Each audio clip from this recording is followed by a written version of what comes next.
Okay, दोबारा से कर रहा हूँ मैं क्योंकि रिकॉर्डिंग भी ज़रूरी है। तो हम लोग आज बात करेंगे इम्यूनिटी की।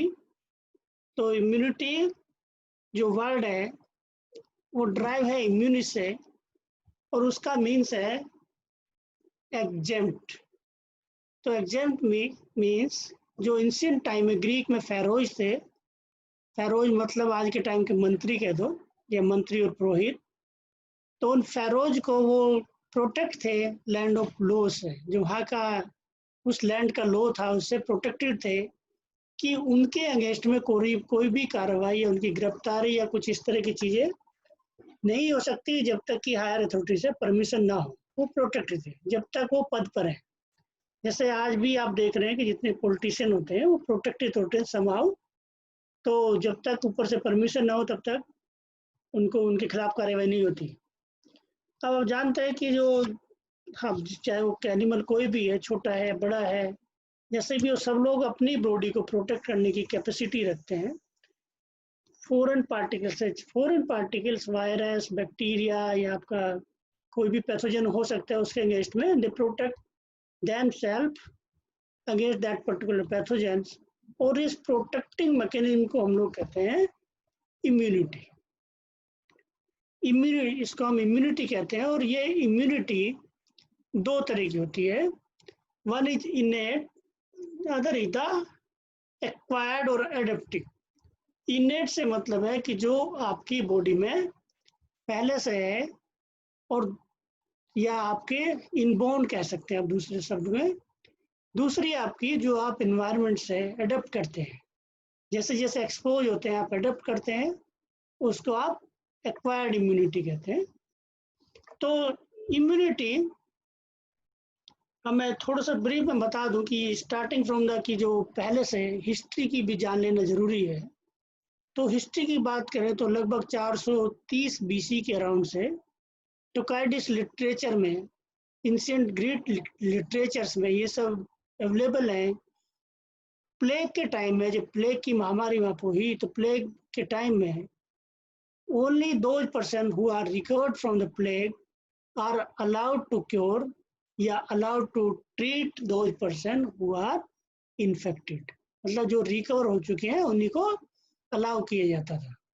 जैसे अभी आप लोग देख रहे हैं कि जो भी कोविड-19 के उसमें भी कि जो लोग रिकवर हो जाते हैं उनका प्लाज्मा लेके दोबारा से उस प्लाज्मा को इंसर्ट किया जाता है जो क्रिटिकली इल होते हैं, मतलब मरने की कगार वाले कह दो एक तरह से। तो उनको ट्रीटमेंट के लिए एक लास्ट होप के रूप में हम उसको उनके प्लाज्मा से एंटीबॉडी और सीरम से एंटीबॉडी और ये सब रिकवर करके उसमें इंसर्ट करते हैं उनके प्लाज्मा से। और इस तरह से कि बहुत सारे लोग बच भी जाते हैं। हालांकि ये प्रोसेस फूल प्रूफ नहीं है। उसके बाद जैसे धीरे धीरे अब धीरे धीरे एंशिएंट ग्रीक और ये जो आपका चाइना में भी, इन इंडिया में भी, तो उसके बाद में लगभग कि 10th सेंचुरी 16th सेंचुरी के around lady Montague forte which is a wife of ambassador in Turkey, उसने देखे कि वहाँ के जो लोकल्स हैं, वहाँ के जो लोकल पॉपुलेशन है, वो अपने बच्चों को कुछ इंजेक्शन कुछ इस तरह की चीज़ें लगाते हैं कट करके कि जिससे उनके बच्चे वो प्रोटेक्ट हो जाते हैं कुछ इन्फेक्शन से। तो उस प्रोटेक्शन को उसने देखा तो उसने वही चीज़ अपने बच्चों पे भी अप्लाई की। और अपने बच्चों पे अप्लाई किया तो उसने देखा कि हाँ ये तो काम कर रही है। वो क्या करते थे कि कुछ जो स्मॉल पॉक्स के पोस्टुलेट थे, पोस्टुलेट मतलब ड्राइड स्किन ड्राइड होगी, वहाँ से उसको कट किया, वहाँ से निकाल लिया, और उसको निकालने के बाद वो दूसरे बच्चों में या दूसरी जगहों में इंसर्ट कर देते थे। और इस प्रोसेस को वो लोग या इस प्रोसेस को हम लोग कहते हैं वेरियोलेशन, प्रोसेस ऑफ वेरियोलेशन। उसने देखा कि रिजल्ट अच्छे हैं, उसने अपने बच्चे पर अप्लाई किया। उसके बाद कि धीरे धीरे अब लुइस पास्चर का टाइम आ गया, तो पास्चर ने और एडवर्ड जेनर्स इन सब ने क्या किया, इन जेनर्स ने क्या देखा, एक वैक्सीन बनाई। उसने क्या किया कि एक जो रिपीटली रेबीज से जो डॉग बाइट से होता है, उससे काटे हुए बच्चे को दूसरे एक पर्सन से कुछ ऐसे तत्व जो है कह दो कि या कुछ पार्टिकल इंसर्ट करे, और उस बच्चे का नाम था जोसेफ मिस्टर। तो उसने भी किया, तो जोसेफ मिस्टर और सॉरी, तो पास्चे ने क्या, जोसेफ मिस्टर ने एक दूसरे बच्चे को किया, और पास्चे ने क्या किया कि कुछ जो रिपीटेडली बाइटिंग डॉग का इन्फेक्टेड एक बच्चा था जोसेफ मिस्टर, उसको रेबीज के कुछ कुछ इंजेक्शन दिए, रिपीटेड इंजेक्शन दिए, और उससे वो बच्चा रिकवर हो गया। और वो 8 ईयर का ओल्ड, बाद में उसका जो पास्चर इंस्टीट्यूट है उसका पोस्टोडेंट भी बना। अब उसके अलावा पास्चर ने आपका, आप देखते हैं बहुत सारा अलग और बहुत सारी वैक्सीन पे काम किया। और ये वैक्सीन जैसे कुछ लोग, जैसे एक्चुअली जो फ्रेडरिक विस्टर का टाइम था, उसने क्या कहा कि उसने देखा कि जो उसकी मेड है वो स्मॉल पॉक्स के रजिस्टर है, उसको स्मॉल पॉक्स नहीं होता। उसने देखा कि वो काउ पॉक्स के वायरस है, उससे उससे कहीं कुछ उसको इन्फेक्शन हुआ होगा उसकी लाइफ में, तो इस वजह से वो रजिस्टर है। तो इसी काउ की वजह से, काउ मतलब वैक्सीन है, वैक्सीन वर्ड जो है वो काउ से है, कावा वैक्का, वैका वैक्सीन वहीं से आया। तो वहां से लेके ये वैक्सीन वहां से आया। अब फिर धीरे धीरे और भी लोग आते चले गए, जैसे इन 19 सेंचुरी में की सेबेस्टिन कीटासाटो इसने जापानी साइंटिस्ट है, इन्होंने देखा कि भाई कुछ ऐसे लिक्विड मटेरियल है जो इम्यूनिटी प्रोवाइड करता है। उसके बाद इम्यून बेहरिंग और फिशर, इन सब लोगों ने देखा कि भाई कि कुछ ऐसे पार्टिकल्स हैं या कुछ लिक्विड जो प्लाज्मा सीरम में ऐसे मटेरियल प्रेजेंट है जो इम्यूनिटी प्रोवाइड कर सकता है। तो उन्होंने उसको आइसोलेट किया, दे से कि there is liquid material which help in formation of immunity. तो इस तरह के जो ब्रांच है, जो लोग इस तरह की थॉट रखते थे, थॉट प्रोसेस थी जिनकी, liquid this branch of immunity is known as the humoral immunity. उसके बाद रशियन साइंटिस्ट मैक्लिंटॉफ, उन्होंने 1883 में देखा कि भाई नहीं, कुछ सेल्स हैं। तो कुछ सेल बेसिकली उसने क्या किया कि एक डेफनिया लिया, और डेफनिया का आप देखते हो, देखा होगा आपने, तो डेफनिया क्या है कि ट्रांसपेरेंट एनिमल है। तो उसमें कुछ सेल्स, उसने कुछ पार्टिकल इंसर्ट करे, और उसके बाद देखा कि वहाँ पे कुछ सेल्स जमा हुए। उन सेल को आइसोलेट किया और देखा कि अरे ये तो कुछ सेल्स हैं, कुछ एक टाइप की सेल्स हैं। तो उसने कहा नहीं, ये humoral immunity, sorry cell mediated immunity. अब दोनों स्कूल साथ साथ चलते रहे, धीरे धीरे डेवलपमेंट, लोग कुछ अपने कुछ इधर, तो धीरे धीरे later on it is found both system are involve in the immunity process. अब इम्यून सिस्टम डेवलपमेंट के लिए क्या क्या चीज है, तो there are 3 different theories. One is the selective theory, जो मैक्लिंटॉफ, जो सेल मैक्लिंटॉफ वाला स्कूल है, उन्होंने कहा कि सेल, जो सेल के ऊपर कुछ पर्टिकुलर रिसेप्टर्स हैं, उसके वो फोल्ड रिकॉग्नाइज कर जाता है, और उस रिकॉग्निशन से जो एंटीबॉडीज हैं वो बनती है, उसको फोल्ड कर लेता है, और उसके बाद एंटीबॉडी का फॉर्मेशन वहीं से होता है, तो दे मल्टीप्लाई कर जाती है। दूसरे स्कूल ने कहा कि, दूसरे लोगों ने कहा कि जब एक्चुअल में कि इन्होंने कहा था कि भाई आपका जैसे एंजाइम एंजाइम आपका लोक एंड की वाला आपने सुना होगा, उसके अकॉर्डिंग ऐसा जो फिट होता है मॉलिक्यूल सेल सरफेस पे प्रेजेंट है, वो उसके अगेंस्ट में आपकी एंटीबॉडी बनी हो जाती है।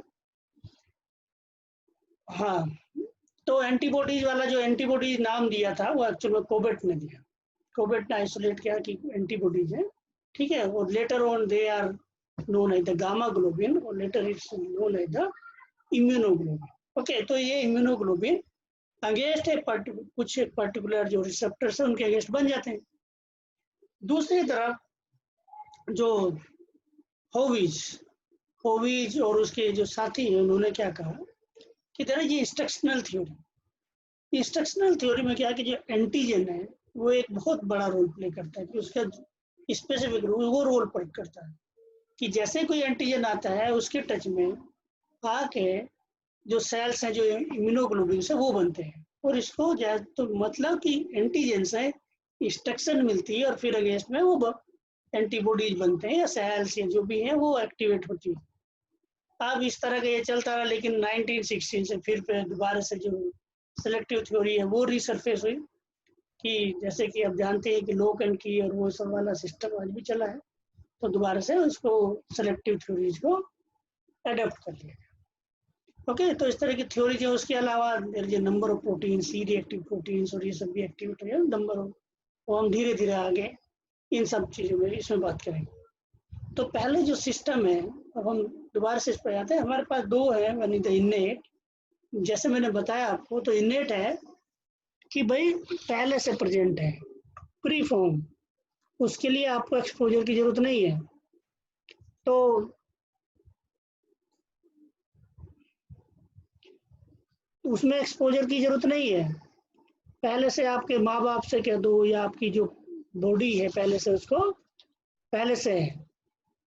तो पहले से होने की वजह से क्या है कि वो इनेट, मतलब इनेट है, पहले से ही है। तो इस तरह की देर आर बहुत सारी इसमें जो है एलिमेंट हैं। ओके, तो इसमें जो innate immunity, all element which are we are born, जिनके साथ हम पैदा होते हैं, they are non specific, they have no memory. कोई स्पेसिफिक नहीं है, भाई वायरस आए, बैक्टीरिया आए, ये स्पेसिफिक नहीं है, ये सभी के अगेंस्ट में काम करते हैं। ठीक है, तो इनका कोई इम्प्रूवमेंट भी नहीं होता। अगर आप एक्सपोज हो गए तो उसमें कोई इम्प्रूवमेंट होगा कि आपका कोई इसमें, मतलब पहले से ही है और इसमें कोई ऐसा नहीं है, ऑलवेज प्रेजेंट, और it's available on short notice, मतलब कि आपको बहुत जल्दी ही ये मतलब जल्दी से एक्वायर्ड कर लेते हैं। इसमें कोई ऐसा नहीं है कि ये स्पेसिफिक है। इसमें क्या है कि ये कंसिस्ट करती है, इसमें क्या क्या हो सकते हैं, फिजिकल बैरियर हो सकते हैं, स्किन, म्यूकस, सेल्स हो सकती हैं, फैगोसिटिक सेल्स हो सकती हैं, जैसे मैक्रोफेज, नेचुरल किलर सेल्स। दूसरे प्रोटीन्स भी हो सकते हैं, complement protein, acute phase proteins and interferon. Okay, function इनको अब एक अभी लेंगे दोबारा से। तो फंक्शन क्या है कि ये immediate killing of invading microorganism, जो माइक्रो ऑर्गेनिज्म आते हैं उनको किल कर देते हैं, चाहे वो कोई भी है। Activate the acquired adaptive immune mechanism, जो एडेप्टिव है उसको भी एक्टिवेट कर देते हैं। तो अब हम दोबारा से आ जाते हैं। तो there are number of factors. तो जैसे मैंने आपको बताया कि यहाँ पे बहुत सारी चीजें हैं जो पहले से ही, जैसे आपका स्किन है। स्किन आप जानते हैं कि this made up of epithelial cells जो टाइटली पैक है, उसके ऊपर से एक क्रेटीन की कवरिंग है। तो क्रेटीन की कवरिंग क्या है, ये आपको प्रोटेक्शन प्रोवाइड करते हैं। ओके, तो इस कवरिंग से ये प्रोटेक्शन प्रोवाइड करते हैं, और प्रोटेक्शन प्रोवाइड से क्या होगा कि जो भी वायरस, बैक्टीरिया, पैथोजेंस है वो स्किन के अंदर नहीं आ जा पाते। हालांकि जैसे अब मैं बताऊं आपको कि मान लीजिए कि आपके बॉडी में बहुत सारे बैक्टीरिया, वायरस होते हैं। ओके, तो यहाँ पे वो अंदर ही नहीं जा पाते जब तक वो पेनिट्रेट ना करे। और पेनिट्रेट, इस क्रेटीन जैसे आप वैक्स लगा दें किसी भी चीज पर, तो वैक्स की तरह काम करता है। तो आप देखे होंगे जब भी कभी नहाने का या ऐसा होता है तो पानी क्या है कि फिसल जाता है, वो रुकता ही नहीं। ओके, तो इसी तरह से आपकी बॉडी का जो टेम्परेचर है वो भी बहुत सारे बैक्टीरिया को अलाउ नहीं करते कि एंटर कर पाए। अब मैं दूसरी चीज बता दूं कि जैसे जो लोग फिजिकल एक्सरसाइज और ये सब करते रहते हैं, तो उनकी बॉडी का टेम्परेचर लगभग 0.5 डिग्री ज़्यादा होता है। तो उस ज़्यादा होने की वजह से क्या होगा कि जो बहुत सारे बैक्टीरिया और वायरस हैं, ये एंटर ही नहीं कर पाते। और एंटर ही नहीं कर पाते तो क्या होगा कि उनको जल्दी से खांसी, बुखार, सर्दी, ये जो छोटी छोटी चीज़ें हैं वो नहीं होती हैं। ओके, उनको ये सब चीज़ें नहीं होती हैं जल्दी से, बहुत देर से। दूसरा, अब हमारी जो स्वेट ग्लैंड है, जैसे कहते हैं ना कि भाई पसीना, जो पसीना बहाते हैं उनको बहुत कम बीमारियाँ होती हैं। ओके, तो स्वेट में साल्ट है, नमक है, नमक का सिक्रेशन होता है। तो अब स्वेट निकलेगा, जो आपकी स्किन के बीच में जो कुछ छिद्र होते हैं, बाल होते हैं, जितने बाल उतने मीन्स उतने छिद्र होते हैं, तो पोर है, उन पोर से पसीना निकलेगा। तो पसीने से क्या होगा, वहाँ से आप देखते हैं ओस्मोलरिटी चेंज होगी, या क्या होगी, वहाँ पे पीएच भी चेंज हो सकता है। तो पीएच चेंज होने से क्या होगा कि वो आपका जो वायरस बैक्टीरिया है वो रुक ही नहीं पाएंगे, वो वहाँ से निकल जाएंगे। इस तरह सीबम, आप जानते हैं कि आपकी जो स्किन है, देयर आर सब सीबेसियस ग्लैंड। सीबेसियस ग्लैंड क्या है, they secrete the unsaturated fatty acid. और अनसैचुरेटेड फैटी एसिड क्या है, वो बैक्टीरिया वायरस को बाहर निकाल देते हैं। जैसे जो पिंपल्स हो जाते हैं एक्ने, तो पिंपल्स के लिए एक दवाई आती है एक्यूटीन। तो एक्यूटीन क्या है, is actually it's a derivative of vitamin A. तो वो क्या करता है कि वो आपके सीबम के सिक्रीशन को रोक देता है।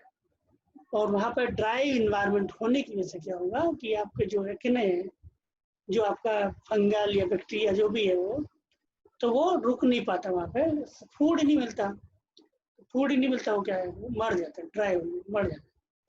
दूसरा, आप जानते हैं कि म्यूकस मेम्ब्रेन, जिससे मैं अक्सर क्लास में क्वेश्चन भी पूछता हूँ कि भाई क्यों प्रोटेक्ट है, क्यों। अब जानते हैं कि हमारा जो पूरा ट्रैक है, ऊपर से लेकर starting from the mouth to the anus, पूरा क्या है कि वो एक एपिथेलियल म्यूकस मेम्ब्रेन से कवर्ड है। और उस म्यूकस क्या है कि वो इनेक्टिव इन्वायरमेंट प्रोवाइड करता है। और उस इनेक्टिव इन्वायरमेंट होने की वजह से क्या होगा कि जो वायरस और बैक्टीरिया इस तरह की चीज़ें हैं वो सब एंटर ही नहीं कर पाते। दूसरा, ये जो हमारे जितने भी इंटेस्टाइन है वो एपिथेलियल सेल से लाए हैं, ठीक है। और एपिथेलियल सेल्स पे क्या है, वो उसकी कुछ कहीं पर सीलिया भी होते हैं, ठीक है। तो सीलिया उसको एक रो में सिंक्रोनस में बाहर निकाल रही है। जैसे हमारे जो ट्रैकियल सिस्टम, अगर कोई दूसरी चीज़ बाहर जाती है तो आपको जल्दी से एकदम प्रोफाइलिटिक खांसी, मतलब क्या होगी, एक तरह से आप बहुत ज़्यादा खांसी और ये सब आ जाता है अगर फूड विंड पाइप में कुछ चला जाए खाना, ठीक है। तो वो सब भी प्रिवेंट करते हैं। दूसरा, जैसे आप खाना खाते हैं, कोई चीज़ खाते हैं, तो आपके जो स्टोमक है उसका जो पीएच है, उसका पीएच 2 से 3 तक होता है। तो उस 2 से 3 तक पीएच होने पर आप जानते हैं कि बहुत ज़्यादा हाईली एसिडिक इन्वायरमेंट हो गया। और उस एसिडिक इन्वायरमेंट होने की वजह से क्या होगा कि जो वायरस बैक्टीरिया जो भी खाने के साथ गए वो सब वहीं पे किल हो जाएंगे, 4 हो जाएंगे। तो इस तरह से क्या है कि वो उनकी एंट्री को प्रिवेंट कर देता है, ठीक है। अब उनकी एंट्री प्रिवेंट होगी तो आप खाने से बचे। जैसे मैं एक दिन और मैं बता दूं, जैसे मैं अक्सर कहता हूँ कि भाई अगर जहर पी लें तो क्या होगा, जहर पी लें तो क्या होगा, कुछ नहीं होगा, बशर्ते कि आपका जो ट्रकिया है या आपको पूरे माउथ से लेके यहाँ तक स्टोमक तक कोई भी ऐसा घाव या कुछ इस तरह की चीज ना हो, तो आप उससे बचे रहेंगे। अदरवाइज आपका राम नाम सत्य होने के चांस हो जाएंगे, ओके। तो उसके अलावा देर आर कुछ सेल्स हैं, मैक्रोफेज सेल्स, ओके, या एम सेल्स, जैसे एंडोसाइट, पैथोजेंस, ऐसे, ओके। तो आपका aids to prevent B and T cells, ये आपके लिम्फोसिटिक सेल्स हैं, इनको बनाने में, इनके प्रेजेंटेशन में हेल्प करते हैं, ओके। आपका जैसे टीयर और सलाइवा है, जैसे मैंने आप बताया कि टीयर और सलाइवा, आंसू और लार, इसमें क्या है, इसमें आपका एंजाइम होते हैं, लाइसोजाइम, लाइसोजाइम जो है वायरस बैक्टीरिया को किल कर देता है। दूसरा, इसमें आपका सिक्रेटरी एंटीबॉडीज भी होती हैं, और स्पेशली IgA, ओके, तो ये सब क्या है कि वो अब saliva aggression of bacteria, saliva क्या कि एग्रेशन बैक्टीरिया को भी निकाल देता है, जो नंबर ऑफ बैक्टीरिया, लेकिन क्या सलाइवा उसको अंदर ले जाता है। ओके, तो उस तरह क्या कि एंटीबॉडीज है उसको प्रिवेंट करता है। यूरिनरी ट्रैक में यूरिन फ्लो है, जैसे यूरिन फ्लो होता है बार बार, ओके, या जो यूरिन है जो आपका एपिथेलियल सेल जो ट्रैक में, अगर यूरिन के वहाँ पर उस ट्रैक में कोई वायरस बैक्टीरिया आ गया है तो क्या कि यूरिन के फ्लो के साथ निकल जाता है। ओके, स्मॉल इंटेस्टाइन है, स्मॉल इंटेस्टाइन भी कैसे प्रिवेंट रहते हैं, यहाँ पे बहुत सारे digestive enzyme, secretory IgA, intestine enzymes हैं, तो पैंक्रियाटिक एंजाइम्स हैं, वो इन एनिमल्स को जो भी पैथोजेंस है वो प्रिवेंट करते हैं, उनको निकाल देते हैं। पेरिस्टाल्सिस, लॉस ऑफ, अब जो मैं बताया जिससे जो आपकी एपिथेलियल सेल्स हैं वो फ्रीक्वेंटली लूज होती रहती है, मतलब सेट होती रहती है, 2 से 5 दिन में वो सेट हो जाती है। तो उससे क्या है, मान लो कोई सेल इन्फेक्ट हुई भी तो वो 2 से 5 दिन में निकल जाती है। तो इस तरह हमारा क्या है कि हमारा जो है सिस्टम वो बचा रहता है। ओके, तो सेल निकल जाती है तो नई सेल आ जाती है। ओके, तो अभी मैं स्टॉप कर रहा हूँ इसको, फिर दोबारा चलाता हूँ क्योंकि इसका टाइम खत्म हो गया। ओके,